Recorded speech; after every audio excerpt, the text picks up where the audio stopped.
Alright, so I bought this Toyota Elocker used, and I thought my biggest problem was going to be trying to get it to fit into the housing, and that was the easy part. So I'm going to go over with you guys on the wiring for this guy. This is a Toyota Elocker. I was told it was out of the 2001 Toyota Tacoma. It is a low pinion, so let's check out the wiring. Alright, so my truck, I ran the 10 position double pole double throw switch. I bought it off Low Range Off-Road. A lot of people were telling me to go ahead and buy the wiring harness through low 12 volt guy or Low Range, and I could just make it up a whole bunch cheaper and know it was a better product, so I went my own route. I just bought the switch and did it myself. So, alright, so this is my first diagram for the 10 position switch. This is one of the diagrams I found on Google, and went through and wired it all up, and it was wrong for the most part. Now 8 and 7,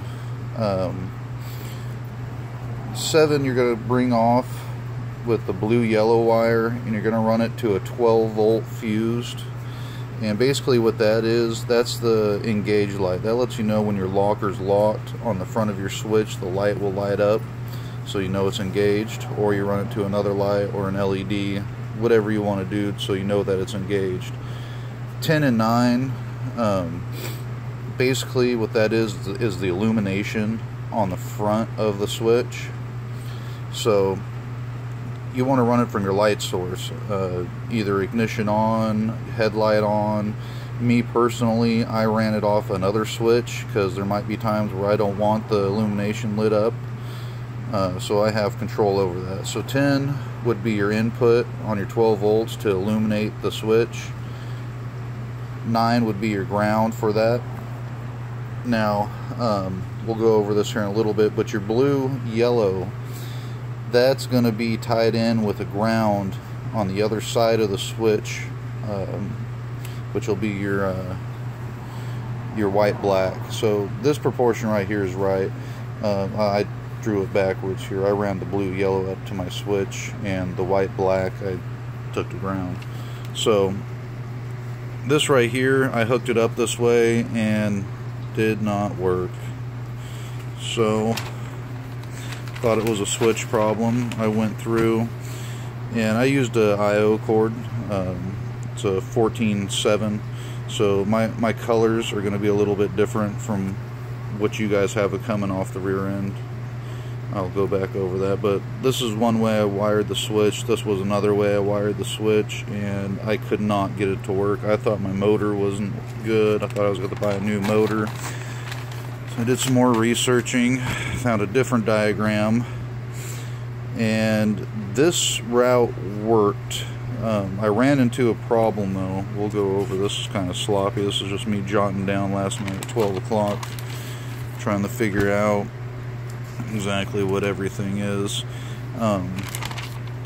So one thing I do need to tell you is my locker wouldn't lock even after I wired it this way.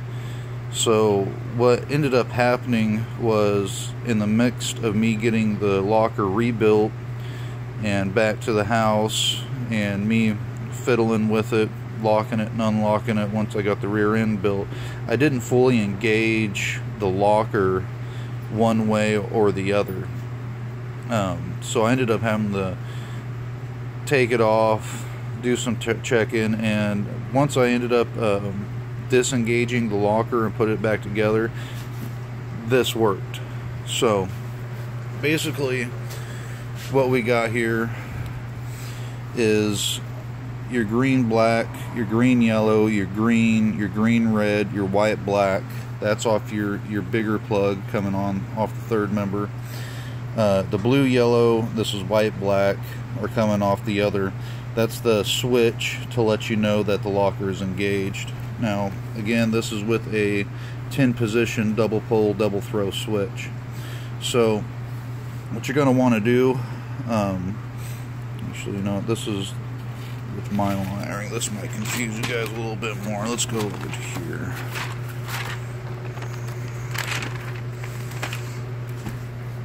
Okay, so what we have here is my double throw, double pull 10-pin switch. I ran 2 relays in with mine. This was the only way I could figure it to work. A lot of people get it to work off the 10 position switch. I wasn't able to do it. So this is coming off the rear end. Okay, so now both of your white blacks you can tie together and hook them to ground.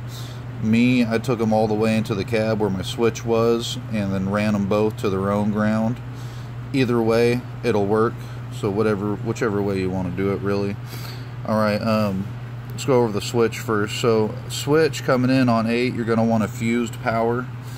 And the other side of that, on number 7, that's going to run to your blue, yellow, which is going to go into the switch to let you know if it's locked or unlocked. Okay. 1, nothing. 4 is a fused 12 volt power. 3 is also a fused 12 volt power. Alright, 2 and 5 coming off the back of that switch are your trigger outs. So with the fused being here on 4, when I press the button down, it contacts between 5 and 4. It also contacts between 2 and 1, but 5 and 4 is what we're using because that's the way I did it here. So 5 will come out and that'll go in to the contact onto the relay. So this is the unlocked side on the relays that I ran. So 2, 3 is fused. When you press it up, the switch you press up to engage, contacts between 2 and 3, so now that'll be throwing 12 volt voltage down into the out of number 2, and you're going to run that into the 86 position on your relay. Now that's assuming you're running the same type of relays I am. Most relays are all the same. You do need the double pull, double throw on these. Okay, let's you look at that. So 86 2 connected to 86. Alright, now this is where it got tricky for me because I just tried so many different ways I couldn't get it wrapped around my head. Finally I figured it out. The green black coming off of your harness off the rear end, that is a limit switch for the motor. So you need to hook this up to a ground. If your green black and your green yellow aren't connected to the switch, it's not going to let your limit switch work correctly. So green black, take it over to your 85 on your relay. Alright, now what that's going to do when the motor's locked, it's in the locked position, this contact's closed. So now when you go to hit unlock, with this contact being closed and this contact being open, it's going to let the motor spin now, because now it's going to see a 12 volt source and a ground. It's going to let that motor run, and it'll let it actually, you hold the button down and you let it run until you can actually hear the relay will click turning off, because now it doesn't have a ground source, and you will be in the unlocked position. So green on your motor, you want to take that over to your number 30 on your relay. Okay, that'll be the output on your relay. So 87A, let's run that to a ground, because that's always a closed circuit. Okay, now when you hit this button, it'll actually close the contact to the other side hitting 87A. You want to run that to a fused. So you'll be getting your ground source for your motor here.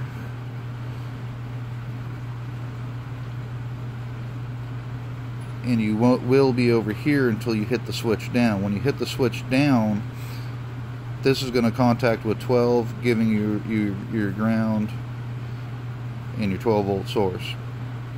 Okay, so that's relay number 1. 87 fused out, 87A ground, 30 is your green going back to your motor, 85 is your green black going back to the limit switch for the motor, 86 is your trigger into the relay out of your switch. Now it'll be the same thing on your unlock side. So number 5 will be your output to your relay, 86. Green yellow is going to the limit switch off the rear end. So green yellow will go to 85.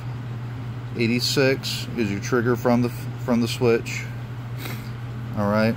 Now your green red is going to connect to your 30 on your relay. 87 will be the same thing as the other side. Fused on 87, ground on 87A. I hope that helps somebody out. That would have helped me out a whole bunch when I was trying to figure this out.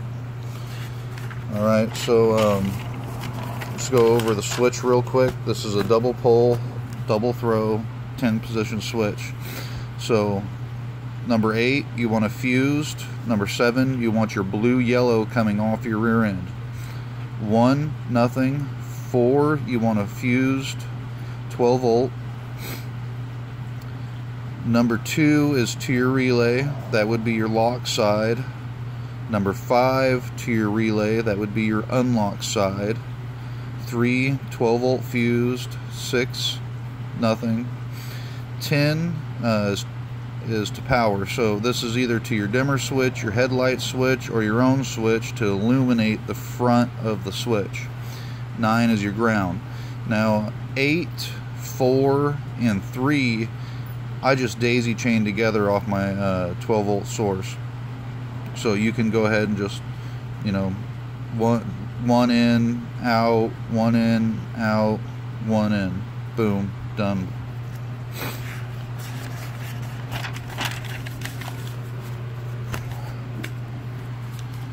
So to break it down a little bit simpler on just your relay on the lock side, and that's going to be a big thing, because you want to make sure that the green and the green black are on the same relay, because if you have green with the green yellow, this is not going to work. So unlocked relay, 85 on the trigger, you want the green black coming off your rear end. The other side, you want a 12 volt from switch, so some kind of 12 volt feed to feed this, to tell this guy he needs to click over. 30 is your green, which green is going to your motor. 87A, you want it to go to a ground. 87, you want on a fused 12 volt source. Now again, on the 12 volt source between the relays, I used the same fuse circuit. So this circuit isn't the same circuit as what's on my switch. This is a totally different fuse coming off of a power panel I put in there, and I'll show you that here in a little bit. So on your unlocked relay, you want to run green yellow on your 85, 86 12 volt from your switch, so that'll be on the other side of your double pole double throw switch. 30, you want the green red coming from the motor, that is the motor, the other side of the motor wire. 87A is your ground. 87 is your fused 12 volt source. Locked, unlocked.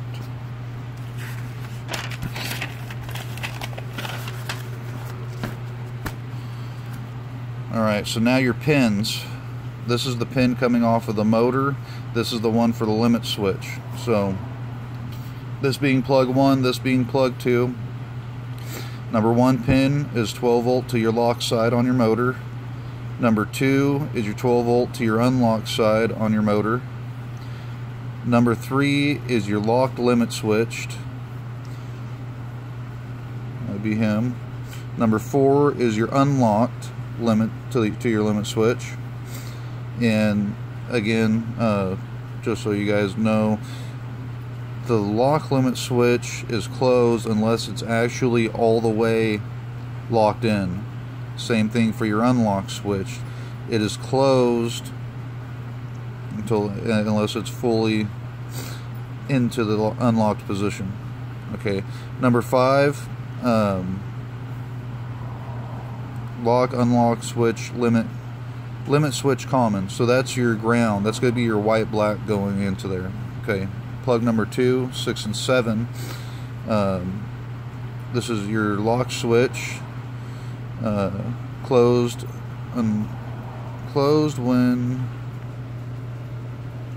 when it's locked. I think I was supposed to put until. Closed until it's locked. So number 7 is going to be your white black also. That's going to be your common. Okay, so this is the color coordination with the pin number. Pin number 1 is going to be green. Pin number 2 is going to be green red. 3 is going to be green black. 4 green yellow. 5 white black. 6 blue yellow. 7 white black. And again, 7 and 5, you can tie those two together, run them to a ground, you're good.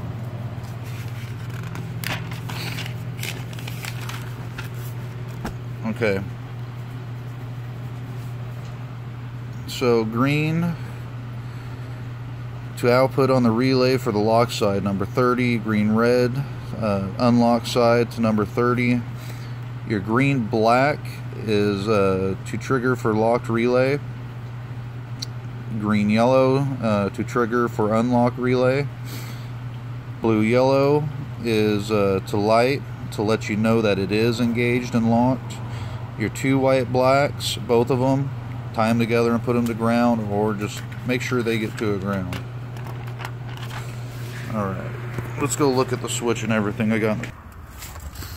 Alright, it's a little bit messy in here. I'm doing a lot of wiring. So I ended up getting a fuse block and putting it in under here.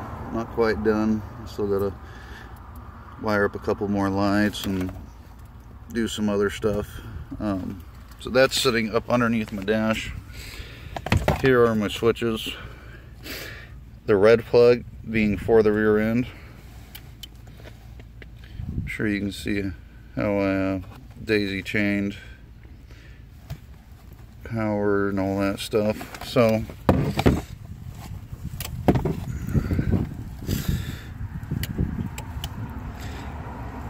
locked in, unlocked, and you can hear the relay too. Okay, hit and unlock. So you can just hold this button down once you wire it this way. You're not going to harm anything, and the relay will lose power before it does do any damage onto. So it's kind of bright out here, but here's my center console. I ended up running my relays all right here. I don't know if you can see them or not. Yeah, so the first 2 are my locked and my unlocked relay.